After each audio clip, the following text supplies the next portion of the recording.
When Jesus said all things are possible with God, it's important not to take that out of context as though it were some sort of philosophical pronouncement or analysis of divine omnipotence. He would be well aware that God, for example, cannot lie, cannot break his promises, cannot be evil. God could not create another God and fall down before it and worship it.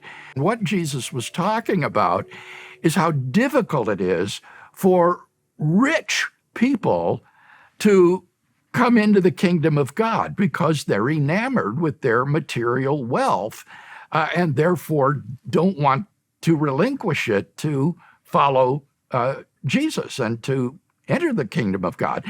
And the disciples were astonished when Jesus says it's harder for a rich man to be saved than a camel to go through the eye of a needle.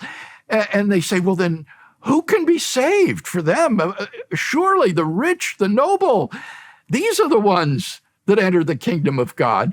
And Jesus says, with men, this is impossible, but with God, all things are possible.